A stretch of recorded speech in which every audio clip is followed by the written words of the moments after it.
শ্রীবাসঙ্গনে 64 মাহান্ত, অষ্টকবিরাজ, দ্বাদশ গোপাল সবাইকে নিয়ে চৈতন্য কি হলো, পড়ে গেল কেন? না না না, মহাপ্রভু দেখছেন নিত্যানন্দ পড়ে গিয়েছেন। নিত্যানন্দ আর মহাপ্রভু দেখছেন নিতাই চাঁদ বসে পড়েছেন। কি হলো দাদা? ও দাদা, দাদা দাদা গো, দাদা গো, কি হলো? নিতাই চাঁদ ওই নাচতে নাচতে হঠাৎ শিবাসঙ্গনে বসে বলছে, ভাই তুই তো জানিস আমি চতুর্যুগ তোর নৃত্য সঙ্গী। এই শিবাসঙ্গনে নাচতে নাচতে হঠাৎ আমার ভীষণ ক্ষুধা পেয়েছে। নিতাই দাদা, তোমার যখন ক্ষুধা পেয়েছে যাও তুমি খেয়ে এসো। মাঝখানে বলে রাখি, আচ্ছা বলতে পারবেন নিত্যানন্দের বাড়ি কোথায়? জোরে বলবেন, কোন জেলাতে নিত্যানন্দের বাড়ি? জোরে বলুন, একটু জোরে বলবেন, নিত্যানন্দের বাড়ি কোথায়? হ্যাঁ, কোন জায়গায়, কোন জেলায়? এই দেখুন পদাবলীটি বলছি, রাঢ় দেশ নাম এক চক্রগ্রাম, হারাই পণ্ডিত ঘরে, শুভ মাঘ মাস শুক্লা ত্রয়োদশী, জনমিলা হলো ধরে। নিত্যানন্দের বাড়ি হলো বীরভূম জেলার এক চক্রা। এই যে তারাপীঠ যান আপনারা, শুধু তারাপীঠে গিয়ে মা তারাকে ভজন করে আসবেন না, সময় করে আধা ঘন্টার জন্যে সময় বের করবেন। ওখান থেকে 8 কিলোমিটার দূরে এক চক্রা, যেখানে পঞ্চপাণ্ডব 1 বছর ধরে অজ্ঞাতবাস করেছিলেন, লুকিয়েছিলেন। সেই পঞ্চপাণ্ডব তলা এখনো আছে, দর্শন করে আসবেন। আমার নিত্যানন্দ প্রভু সেখানে জন্মেছিলেন, কিন্তু তিনি আশ্রয় নিলেন নবদ্বীপের মাটিতে। আচ্ছা বলতে পারবেন নিত্যানন্দ নবদ্বীপে যতদিন ছিলেন, কথাটি মন দিয়ে শুনবেন, সারা জীবন ধরে আমরা কীর্তন করছি, কীর্তন শুনছি, অনেক কীর্তনিয়ারাও বলতে পারবেন না, না এটা অহংকারের কথা নয়, সত্যি কথা বলছি। হ্যাঁ, সত্যি কথা বলছি। নিত্যানন্দ যতদিন নবদ্বীপে ছিলেন, নিত্যানন্দ কোথায় থাকতেন? তার কি নিজের কোনো কেনা জায়গা ছিল, বাড়ি তৈরি করেছিলেন? না। তবে কোথায় থাকতেন তিনি? মহাপ্রভুর বাড়িতে থাকতেন না। তাহলে কোথায় থাকতেন? যেদিন নিত্যানন্দ প্রথম গেলেন নবদ্বীপ, প্রথম চৈতন্য মহাপ্রভু অন্তর্যামী জানতে পারলেন যে আমার নিত্যানন্দ দাদা এসে গিয়েছেন। নিত্যানন্দের সঙ্গে প্রথম দেখা হলো যার, যে ভদ্রলোকের নবদ্বীপে, তার ডান পাটা খোঁড়া ছিল, এই ডান পায়ে হাঁটতে পারে। খোঁড়াতে খোঁড়াতে নবদ্বীপের গঙ্গার ঘাটে স্নান করে এসে দেখছেন একজন দাঁড়িয়ে আছে। আহা, নীল বসন পরিহিত, কর্ণে কুণ্ডল, নীল পাগড়ি মাথায় বাঁধা। কি নাম গো তোমার? আমার নাম হলো অবধূত শ্রীপাদ নিত্যানন্দ। ওই খোঁড়া মানুষটা নিত্যানন্দের হাত ধরে তার ভাঙা ঘরে নিয়ে তুললেন, বলল তোমাকে যখন পেয়েছি আমি তোমাকে ছাড়বো না, চলো আমার ঘর। কিন্তু ভাই, আমি তো একজনকে খুঁজবার জন্য নবদ্বীপে এসেছি। কাকে খুঁজতে এসেছো? আমার ভাই কানাইকে খুঁজতে এসেছি। কানাই? কে কানাই? নবদ্বীপের মাটিতে কানাই বলে তো কেউ থাকে না। আছে আছে আছে, আমি জানি আছে, আমি জানি আছে। আচ্ছা, তুমি যদি তোমার ভাই কানাইকে খুঁজতে এসেছো, তাহলে তোমার নাম কি? শোনো, আমার নাম ছিল বলাই, কিন্তু এখন আমি আর বলাই নেই, এখন আমি হয়ে গেছি নিতাই। বলো শোনো, আমি সবই বুঝতে পেরেছি, জানো আমার ঘরে তোমাকে রাখি। এই যে খোঁড়া ভদ্রলোকের ঘরে নিত্যানন্দ লুকিয়ে থাকলেন, এনার নাম কি? দেখবেন মহাপ্রভু বাড়িতে আপনারা যখন যান, নবদ্বীপে বেড়াতে যান, তো যেখানে মহাপ্রভুর পাদুকা আছে, চরণ পাদুকা, যেটা বিষ্ণুপ্রিয়া দেবী সেবা করতেন, সেই চরণ পাদুকা যেখানে সংরক্ষিত আছে, ওই মহাপ্রভু বাড়ি থেকে বেরিয়েই ঠিক উল্টো দিকে দেখবেন লেখা আছে নন্দন আচার্যের গৃহ। ওই যে নন্দন আচার্য, উনি ছিলেন খোঁড়া, খঞ্জ ছিলেন। ওই নন্দন আচার্যের বাড়িতে নিত্যানন্দ লুকিয়ে রইলেন। আর আমার চৈতন্য মহাপ্রভু পরের দিন সকালবেলায় নন্দন আচার্যের ঘর কি হলো? এই কি হলো? এই যে নন্দন, আমার দাও দাও আমার দাদাকে বের করে দাও। প্রভু, তুমি কি করে জানলে যে তোমার দাদা আমার ঘরে লুকিয়ে আছে? নন্দন, সত্য যুগ থেকে নিত্য সঙ্গী আমার দাদা। বলো আমার নিতাই দাদা কোথায় আছে? নিত্যানন্দ প্রভুকে টানতে টানতে নন্দন আচার্য বাইরে নিয়ে এলেন। এই নাও প্রভু, এই নাও, এই নাও তোমার দাইকে, এই নাও তোমার। নিত্যানন্দ অপলক নেত্রে তাকিয়ে রইল মহাপ্রভুর দিকে। আমি কাকে দেখছি? এ তো আমার বৃন্দাবনের ভাই কানাই নয়, এ তো আমার বৃন্দাবনের ভাই কানাই নয়। তার অঙ্গে ছিল তিনখানা বাঁক, তার মাথায় ছিল চূড়া, সেই চূড়ায় ছিল ময়ূরের পাখা, তার হাতে থাকতো বাঁশি, তার মুখে থাকতো হাসি। আমার হৃদয়ের মধ্যে পশি দেহ মন প্রাণ জীবন যৌবন ইহকাল পরকাল জাতিকুল মান বিষয় বৈভব ধন জন কুলশীল গুরু গৌরব অহংকার কত হরণ। কে কে তুমি? তুমি কি আমার ভাই কানাই? উত্তর দাও, তুমি কি আমার ভাই কানাই? উত্তর দাও, উত্তর। শান্ত হও, শান্ত হও অবধূত নিতাই, শান্ত হও। তুমি যা ভেবেছ ঠিক তাই। নন্দের নন্দন যেই শচী সুত হইল সেই, বলরাম হইল নিতাই।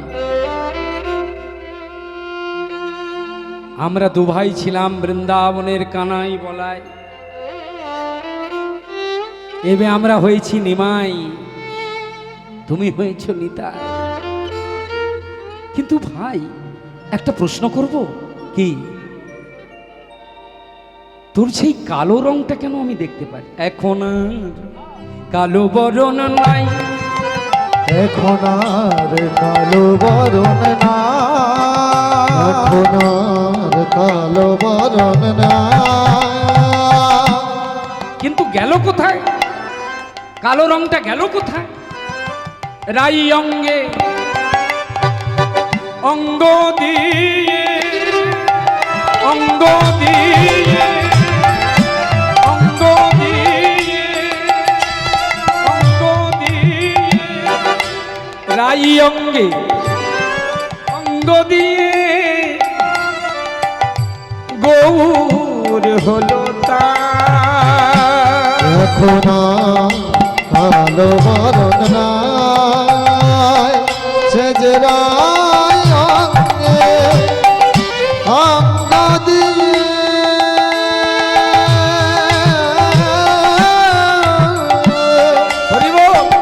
সোনার গৌর হলো তাই। রং ফিরেছে, ঢং ফিরেছে, রং ফিরেছে, ঢং ফিরেছে, আর রং ফিরেছে, ঢং ফিরেছে।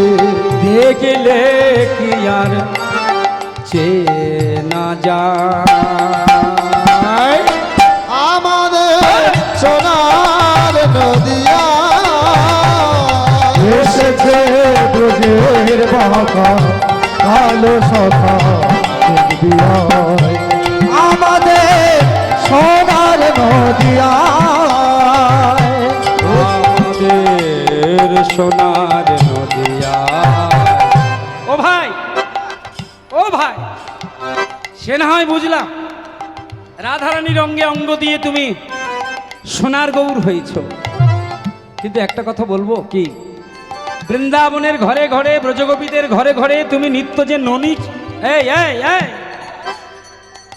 কেউ না জানুক আমি জানি, তুমি যে ননী চুরি করতে, এখন কি চুরি করো? ব্রজে চোর ছিল যে, ব্রজে চোর ছিল যে, বৃন্দাবনে চোর ছিল যে, ব্রজে চোর চোর ছিল যে, এই নদিয়াতে শাস্ত্র পড়ে, শাস্ত্র পড়ে, শাস্ত্র পড়ে, শাস্ত্র পড়ে নিমাই পণ্ডিত হলো সে। সোনার নদিয়াতে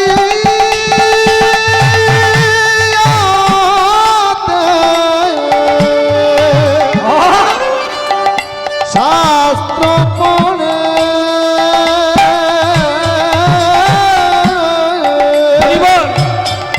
নিমাই পণ্ডিত হলো সে। ও চোর থালে আর চোর নাই, চোর এখন পণ্ডিত। বাহ বাহ বাহ বাহ বাহ, হ্যাঁ বাহ।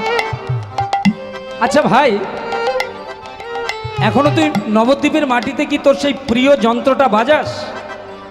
হ্যাঁ, এই যে বাঁশি বাজিয়ে ব্রজগোপীর মন চুরি করতিস, যে বাঁশির সুরে যমুনা উজান বইত, যে বাঁশির সুরে ব্রজগোপীর মন চুরি হতো, যোগীর যোগ ভেঙে যেত, মনির ধ্যান টলে যেত, সেই ভুবন ভোলানো বাঁশি এখন কি তুই বাজাস?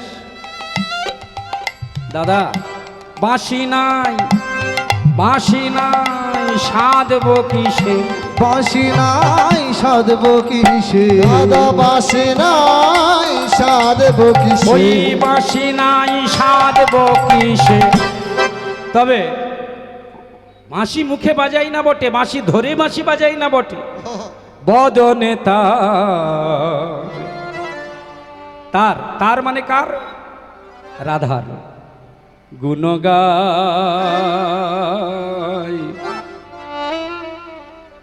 আমাদের সোনার নদিয়ায়।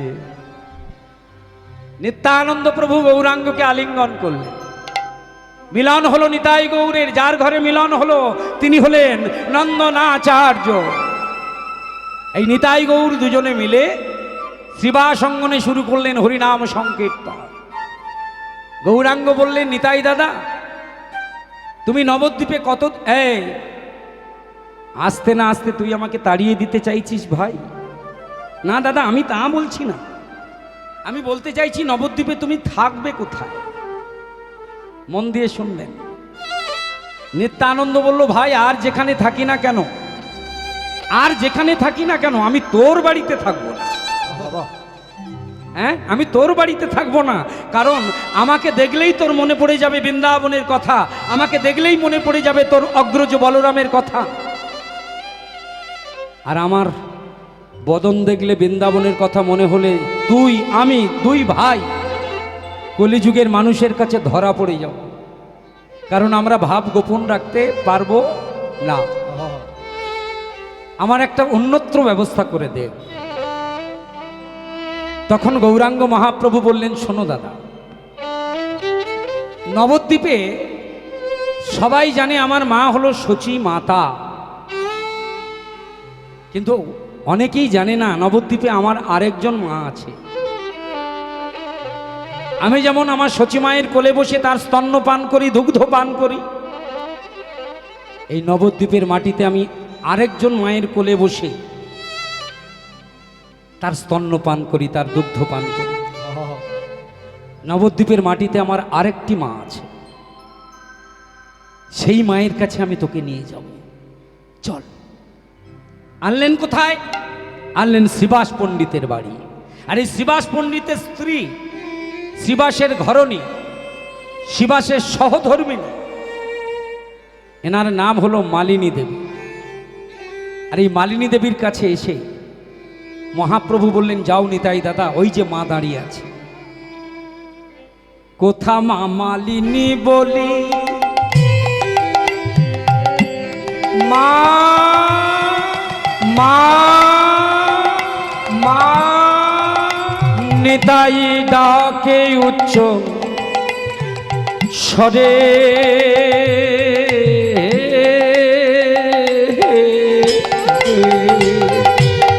কোথা মামা মা বলে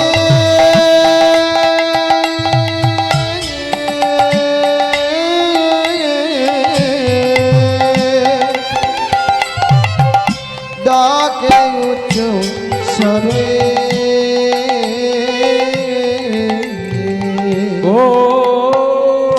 ওঠা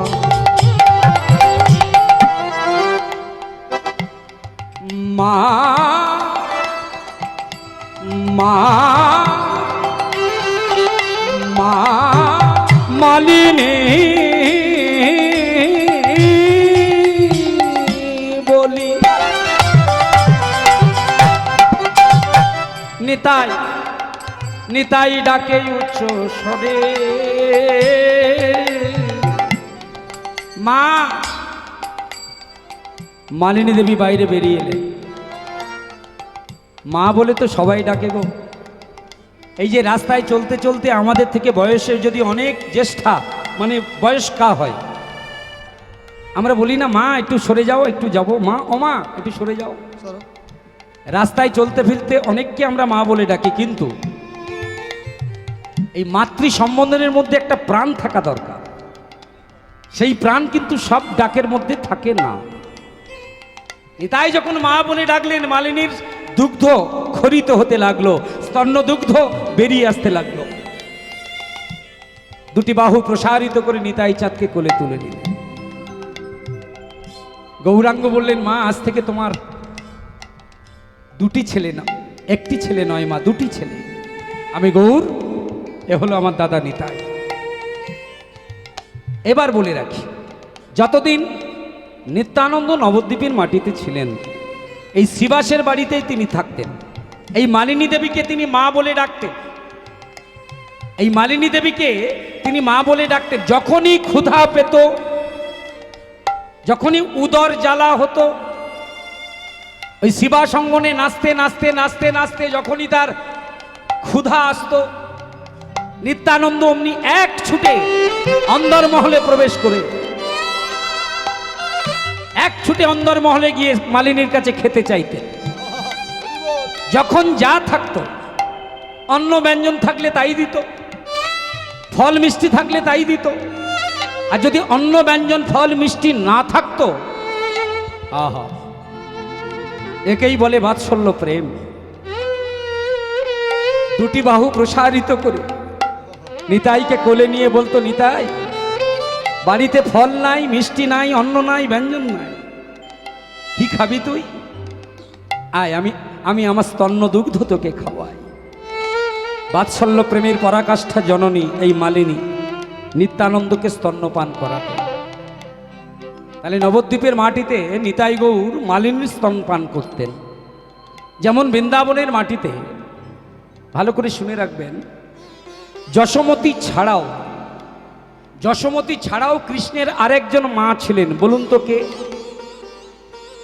যশোমতীর স্তন্যপান করতেন আমার ভগবান শ্রীকৃষ্ণ এই যশোমতী ছাড়াও বৃন্দাবনে আরেকজনের স্তনপান করেছিলেন আমার কৃষ্ণ কে সে যাকে বৃন্দাবনের ব্রজবাসীরা কৃষ্ণের ধাত্রী মাতা রূপে আজও ষষ্ঠী তিথিতে পুজো করে ষষ্ঠী তিথিতে নন্দালয়ের পিছনেই দেখবেন ষষ্ঠী তিথিতে যদি কোনোদিন বৃন্দাবনে যান দেখবেন ব্রজবাসীরা ডালা সাজিয়ে কৃষ্ণের ধাত্রী মাতাকে পূজা করেন ইনি কৃষ্ণের স্তনপান করিয়েছিলেন তবে এখানে বলে রাখি আপনারা প্রত্যেকেই তাকে চেনেন শ্রীমদ্ ভাগবতে তার নাম উল্লেখ আছে কৃষ্ণলীলা সারাবলিতে তার নাম উল্লেখ আছে আর তিনি যে কৃষ্ণকে স্তনপান করিয়েছিলেন তার প্রমাণও আছে কে তিনি এই যে মায়ের একটু ভাবুন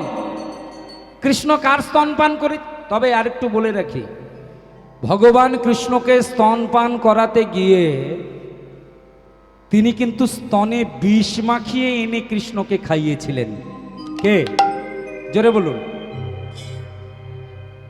পুতনা রাক্ষসী তবে আপনারা যদি বৃন্দাবনে গিয়ে পুতনাকে রাক্ষসী বলেন তাহলে ব্রজবাসীরা দেখবেন কি তির্যক দৃষ্টিতে আপনাদের দিকে তাকাবে কারণ বৃন্দাবনের ব্রজবাসীদের প্রেম কেমন দেখুন বৃন্দাবনের ব্রজবাসীরা মনে করেন যে আমাদের কৃষ্ণ আমাদের নন্দলালাকে যে স্তনপান করিয়েছে সে বিষ দিক আর অমৃত দিক আমাদের নন্দলালা তো তার স্তনে বদন দিয়েছে, আর আমাদের কৃষ্ণ, আমাদের নন্দলালা যার স্তনে বদন দিয়ে দুগ্ধ পান করেছে, সে তো আমাদের কৃষ্ণের মা গো, পুতনা। আর সেদিন ভগবান কৃষ্ণ পুতনার চোখে চোখ রেখে বলেছিল, মা,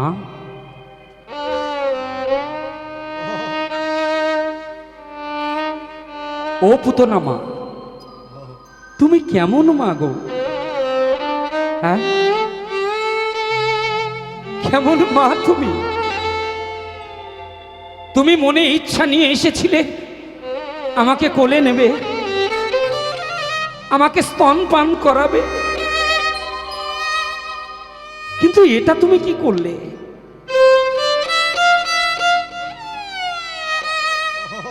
তুমি মা হয়ে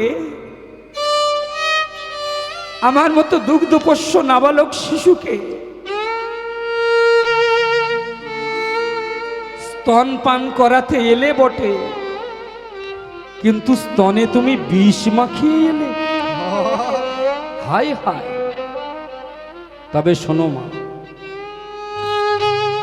আমার মৃত্যু কামনা করে তুমি যেমন স্তনে বিষ মাখিয়ে আমাকে খাওয়ার জন্য এসেছো এই মধুময় বৃন্দাবনের মাটিতে, আমি ভগবান লীলা পুরুষোত্তম কৃষ্ণ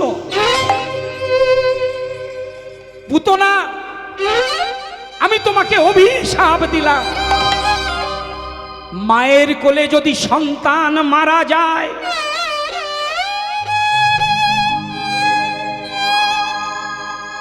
সন্তান বিরহে মায়ের মনে যে কতটা কষ্ট হয়, সন্তান বিরহের জ্বালাটা যে কি মর্মান্তিক, এটা তুমি বুঝতে পারবে। আমি তোমাকে অভিশাপ দিলাম, আগত কলি যুগে 32 নারী ছিন্ন করে জগৎ সংসারের বুকে যে সন্তানকে তুমি জন্ম দেবে, তোমারই কোলে তোমার নিজের পেটের সন্তান মারা যাবে।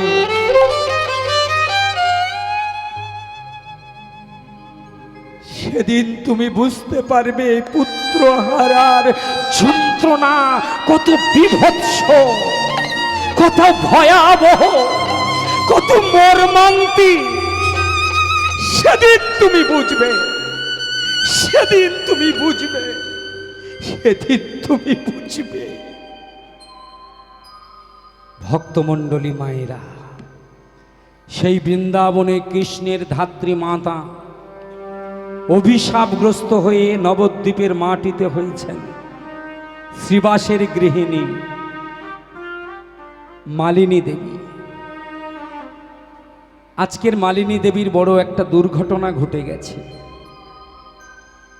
আজকে 32 নারী ছিন্ন করে জগৎ সংসারে তিনি একটি সন্তানকে জন্ম দিয়েছিলেন, কিন্তু মায়ের কোলে দুগ্ধ পান করতে করতে করতে করতে হঠাৎ মালিনীর কোলে তার নিজের সন্তান মারা গেলেন।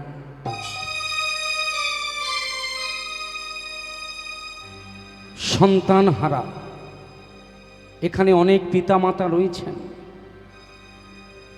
বিশেষ করে মায়েদের বলি, ভগবানের কাছে প্রার্থনা জানাই যেন কারণ না হয়। কোনো মায়ের কোল থেকে যদি কোনো সন্তান হারিয়ে যায়, সারা জীবন যতই সুখ আনন্দ স্বাচ্ছন্দ্যের মধ্যে থাকুক, সারা জীবন ধরে ওই মা তার হারানো সন্তানকে কোনো দিনের জন্যে ভুলতে পারে না, কোনো দিন ভুলে থাকতে পারে না। শয়নে স্বপনে নিদ্রায় জাগরণে ওই মায়ের অন্তরে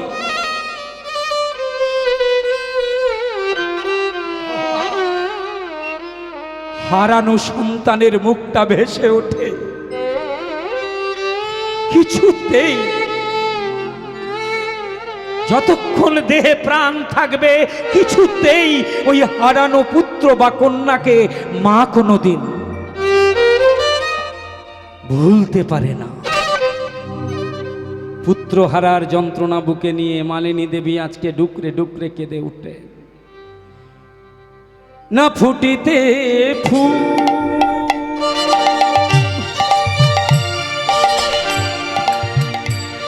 খোকা খোকা খোকা খোকা কেন ঝরে যায়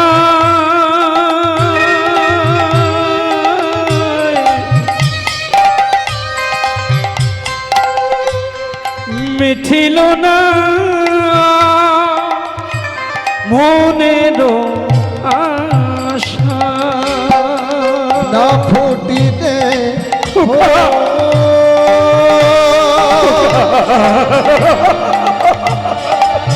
কেন ঝরে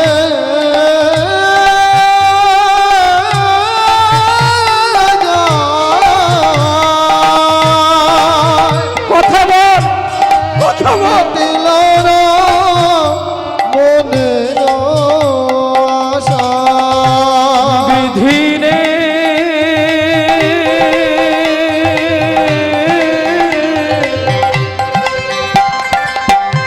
দারুণ বিধিরে বিধিরে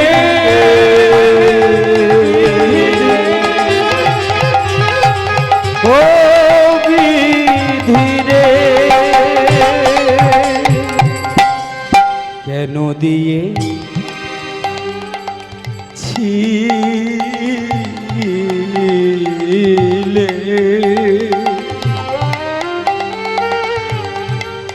এমন ছেলে কেন দিলে এত ভালোবাসা বিধিরে খোকা দারুণ বিধি খোকা ধীরে কথা বল ও বিধিরে হিরায়ে হিরায়ে দায়ে হিরায়ে দায়ে হিরায়ে দা হিরায়ে দা হিরায়ে দা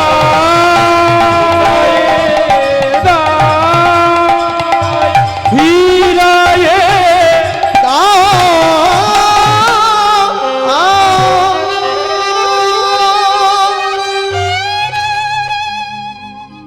পুত্র হারার যন্ত্রণা বুকে নিয়ে শ্রীবাস গৃহিণী মালিনী হাউ হাউ করে কাঁদছেন।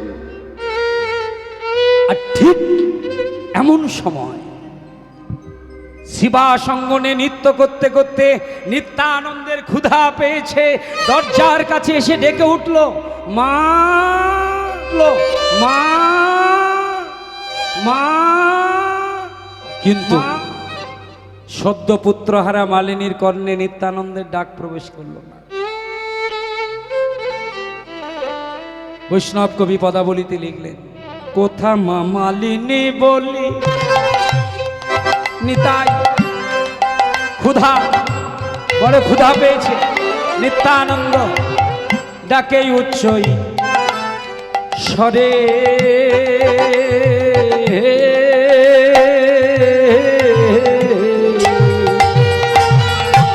কোথা মা মালিনী বলে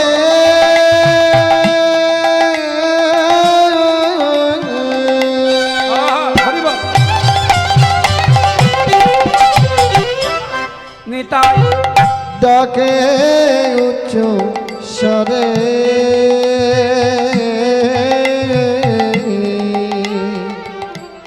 সমবেত ভক্তমণ্ডলী, আপনাদের সকাশে একটি স্বনির্বন্ধ নিবেদন আছে। এই কলিযুগ হলো এমন একটি যুগ, যে যুগ ধনবান বিত্তবান অর্থবান যেমন মানুষ হোক না কেন, কি জগন্নাথ, কি বলভদ্র সুভদ্রা, কি নিতাই গৌর, কি রাধা কৃষ্ণ, কলিযুগে যদি বৈষ্ণবী বা বৈষ্ণবগণ গৌর গোবিন্দের বা জগন্নাথের সেবা দিতে চান, তবে ভিক্ষা ছাড়া হবে না। হরি বল। এই যুগের ভগবান ভিক্ষার দ্রব্য ছাড়া গ্রহণ করেন না। বাবা তাই যারা ভগবত সেবার জন্য ভিক্ষা করেন তারাও ধন্য, আর যারা সেই সুযোগ পান, ভিক্ষা দেবার সুযোগ যারা পান তারাও ধন্য। তাই আপনাদের কাছে এই পুণ্য সময়ে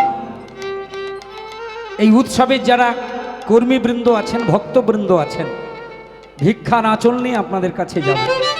সবার কাছে নিবেদন করব, অনেক অর্থ অনেকভাবে ব্যয় হয়, কিন্তু আমার প্রভু জগন্নাথের জন্যে আপনারা জানেন পৃথিবীর মধ্যে সাক্ষাৎ অন্নপূর্ণা আমার জগন্নাথের সেবক সেবিকা সেবা করেন। পৃথিবীর মধ্যে যত অন্ন ব্যঞ্জনের প্রসাদ হয় সর্বশ্রেষ্ঠ হচ্ছে পুরীর জগন্নাথের অন্নপ্রসাদ। আর সেই প্রসাদে আপনারা যদি অন্তর্ভুক্ত হতে পারেন, ভিক্ষা দিয়ে যদি আপনারাও যুক্ত হতে পারেন জগন্নাথের অন্নপ্রসাদের সঙ্গে, তবে আপনারাও হবেন ধন্য, আপনারাও হবেন ধন্যা। আপনাদের কাছে ভিক্ষার আঁচল নিয়ে যাচ্ছে, দেবেন কিঞ্চিত, না করবেন বঞ্চিত। হরি বল। সবাই একটু উলুধ্বনি করবেন জোরসে, হরিধ্বনি। নিতাই গৌর প্রেমানন্দে হরি উচ্চ স্বরে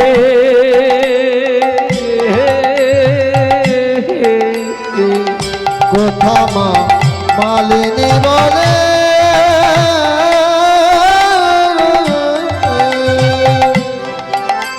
নিতাই ডাকে উচ্চ স্বরে পুত্র শোকা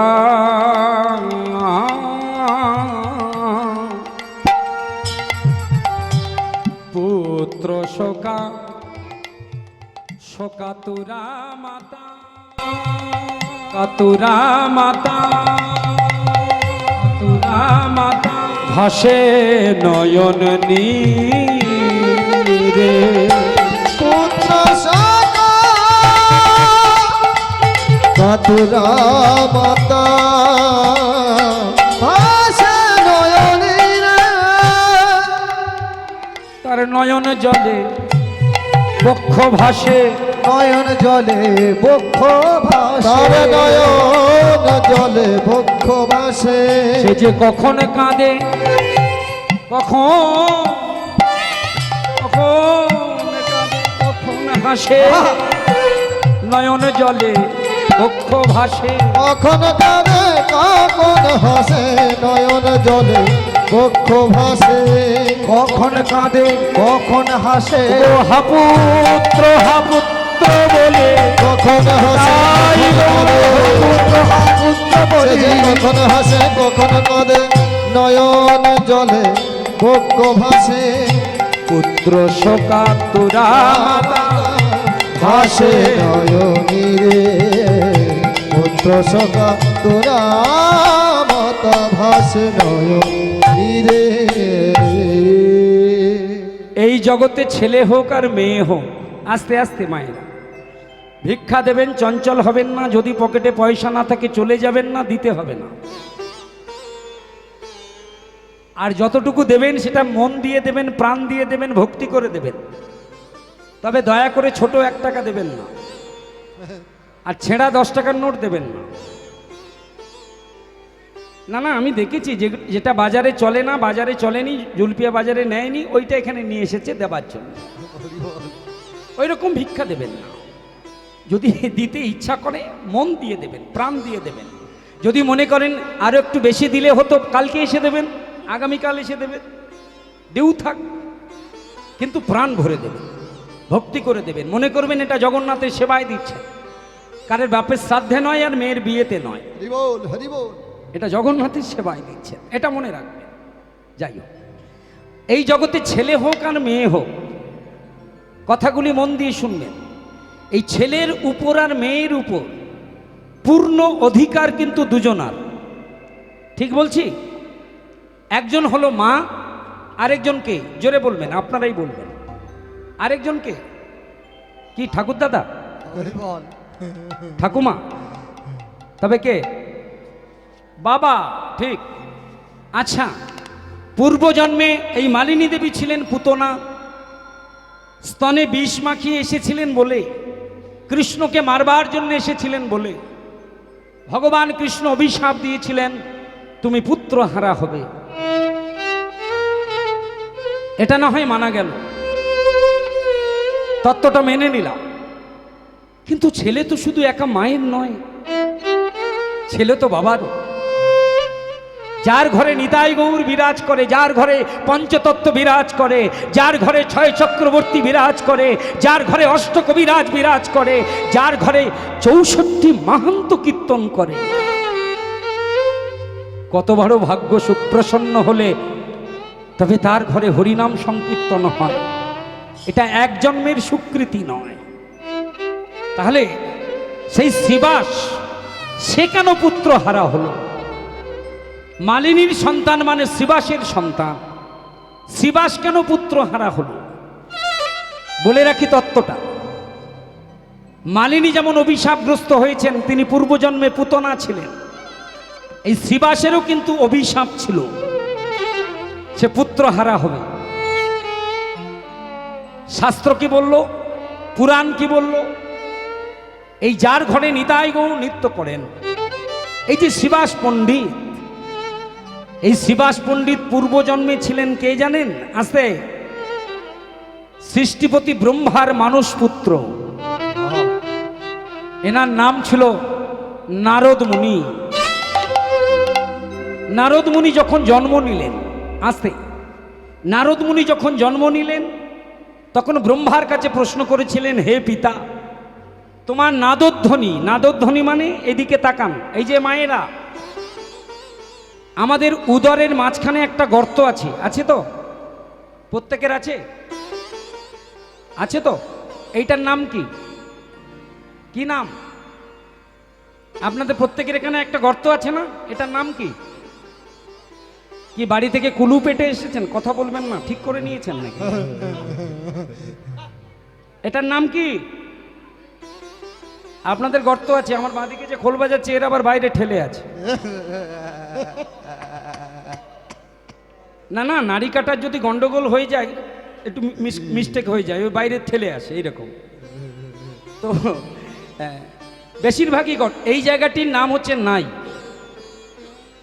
এইখানে কিন্তু আমাদের শব্দ তৈরি হয়। এই যে আমি কথা বলছি, আমরা কথা বলি, গান করি, এই সমস্ত শব্দ ব্রহ্ম তৈরি হয় আমাদের নাভিতে, এই জায়গায় আস্তে আস্তে আস্তে। আর ব্রহ্মার এই নাভিতে তৈরি হলো, সৃষ্টি হলো, জন্ম নিল নারদ মুনি। আচ্ছা, ব্রহ্মার নাভিতে নারদ জন্ম নিয়েছেন। ব্রহ্মা কোথায় জন্ম নিয়েছেন? ব্রহ্মা জন্ম নিয়েছেন আরেকজনের নাভিতে। কার নাভিতে? ছবিটা বাজারে কিনতে পাওয়া যায়, যদি পান কিনে নেবেন, বাড়িতে রেখে দেবেন, দেখবেন অথই সমুদ্র, এই সমুদ্রটার নাম হচ্ছে ক্ষীরোদ। আর এই ক্ষীরোদ সমুদ্রে একটা সাপের বিছানা, একটা সাপ তার লেজ দিয়ে বিছানা করে রেখেছেন, আর অজস্র ফোনা দিয়ে একজনকে রক্ষা করছেন। যাকে রক্ষা করছেন তার 4খানা হাত, আর 4টে হাতে কি কি আছে? কি কি আছে? শঙ্খ চক্র গদা পদ্ম। এই যে শঙ্খ চক্র গদা পদ্ম ধারণ করে যিনি সাপের বিছানায় অগাধ সমুদ্রের মধ্যে শয়ন করে আছেন, ইনি হচ্ছেন ভগবান ক্ষীরোদশায়ী বিষ্ণু।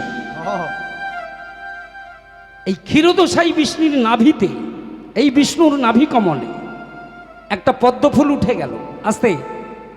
এই যে আমরা কয়েলের মোড় জগন্নাথ মন্দির সংলগ্ন হরিবাসরে বসে আছি, মনে রাখবেন সেই পদ্মের নালের মাঝখানে আমরা রয়েছি। পদ্মের নালটা অনেকটা পেঁপের ডাঁটার মতো ফাঁপা, আর এই পদ্মের নাল যদি হাতে নেন দেখবেন ভেতরটা ফাঁপা। আমরা এই পদ্মের নালের ভিতরে বসে আছি। কোন জায়গায়? ঠিক মিডিল পজিশন, মাঝখানে বসে আছি। আমাদের উপরের দিকে আছে 7খানা স্বর্গ, নামগুলো বলছি, শুনুন আর গুনুন। ভূ ভুব স্বর্গ মোহ জন তপ সত্যলোক, এই 7টা স্বর্গ। আর আমরা যেখানে বসে আছি এর নিচের দিকে আছে 7খানা পাতাল। পাতাল, রসাতল, মহাতল, তলাতল, সুতল, বিতল, অতল। আর এই যে 7টা পাতাল, 7টা স্বর্গ, ওই পদ্মের নালের ভিতরে আছে। যে পদ্মের গোড়াটা আছে ভগবান বিষ্ণুর নাভিতে,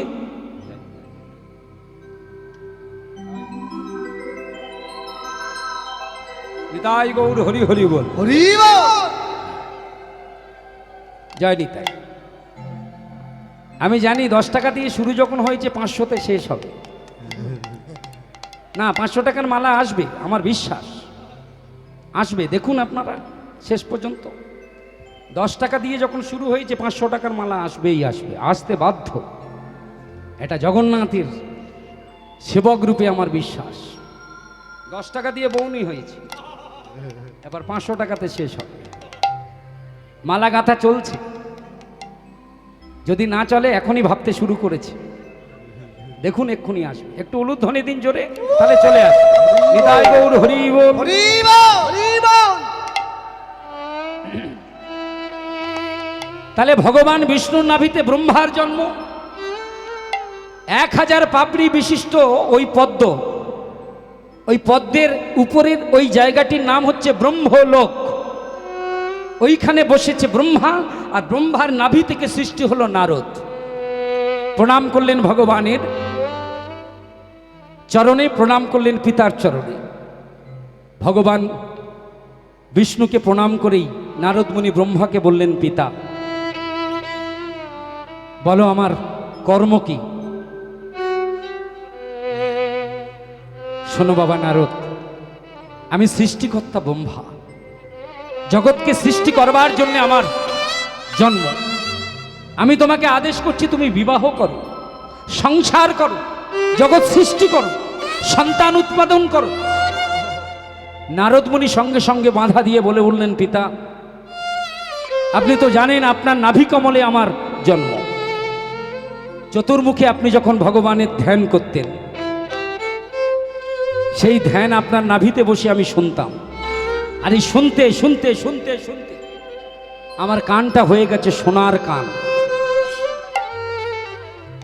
আর যে হরি নামে আমি আমার মন নিযুক্ত করেছি, তোমার নাভিতে বসে যে হরি নামে আমি আমার মনকে সংকল্পিত করেছি, সেই মনকে আমি কোনোদিন সংসারে আবদ্ধ করতে পারবো না। গোবিন্দম গোকুলানন্দং।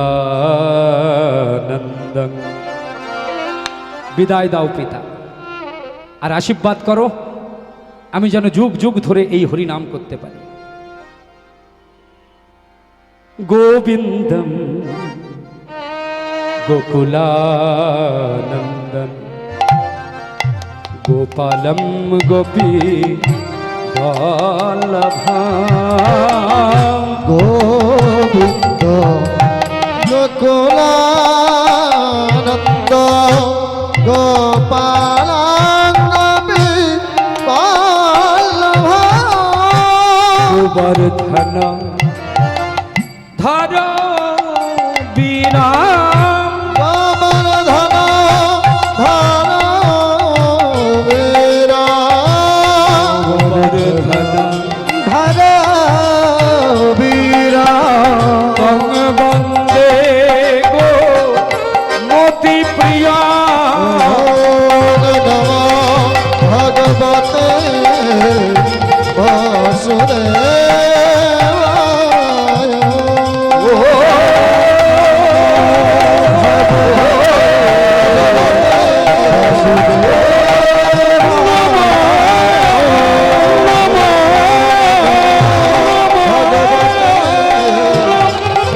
ভাগবতে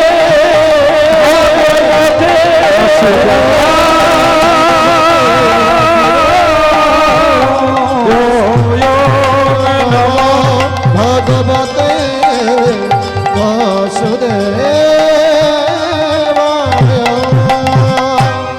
নারদ শুনে যাও নারদ, আমি তোমাকে জন্ম দিয়েছিলাম, আমি সৃষ্টিপতি ব্রহ্মা।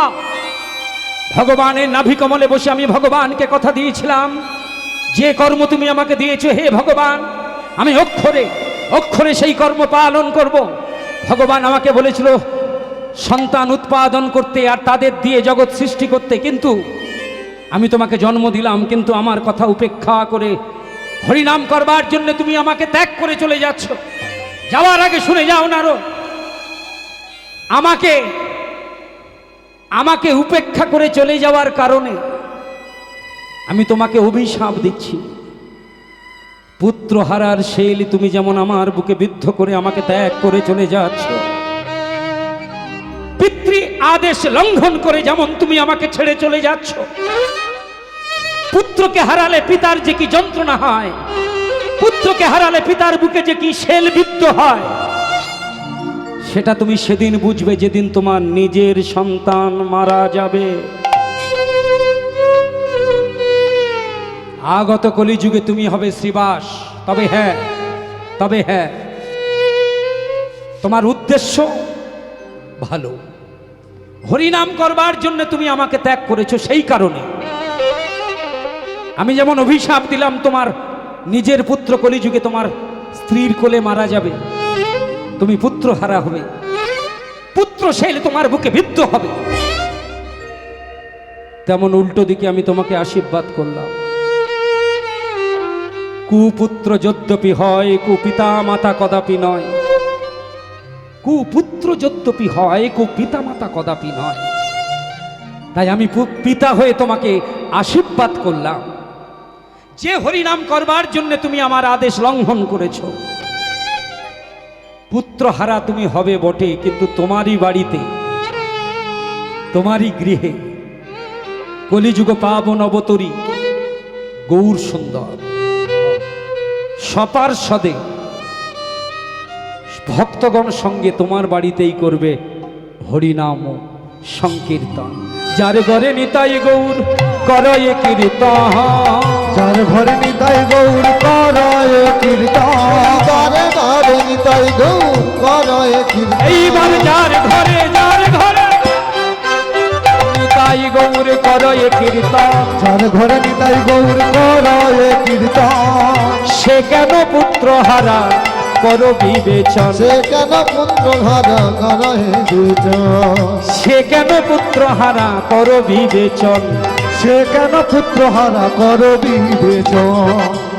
তাহলে শিবাস ছিলেন পূর্ব জন্মে নারদ মুনি, তার উপরে অভিশাপ ছিল, পুত্র হারার অভিশাপ দিয়েছিল তার পিতা ব্রহ্মা।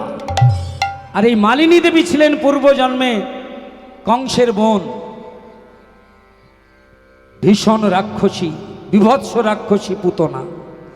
আজকের আমরা এই জগন্নাথ জিউ তিনি আস্বাদন করছেন ব্রজলীলা, আপনারাও শ্রবণ করছেন। সেই পুতনা কেন তিনি আজকে বৃন্দাবনের মধ্যে ব্রজগোপীদের পূজিত, কেন তাকে পূজা করা হয়, কেন কৃষ্ণের ধাত্রীমাতা তিনি, জানবার জন্য আমরা আস্বাদনে যাব। যদি এটা যাত্রার আসর হতো, নাটকের আসর হতো, তাহলে বলতাম পুতনা বধ, পালার নাম পুতনা বধ। কিন্তু এখানে তো পালা হবে না, কীর্তনে কোনো দিন পালা হয় না, কীর্তনে হয় কি লীলা, লীলা। হ্যাঁ, সেই জন্য আমরা বলবো পুতনা মোক্ষণ বা পুতনা উদ্ধার।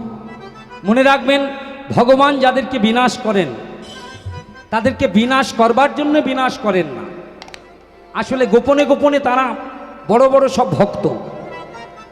এই যে হিরণ্যকশিপু, যার পুত্র হলো প্রহ্লাদ, তিনি প্রহ্লাদকে অনেক অত্যাচার করেছেন, অনেক নৃশংস অত্যাচার করেছেন। কেন করেছেন? কেন করেছেন? তিনি জানতেন ভক্তের উপরে যদি আঘাত করা যায় ভগবান কিন্তু সইতে পারবে না।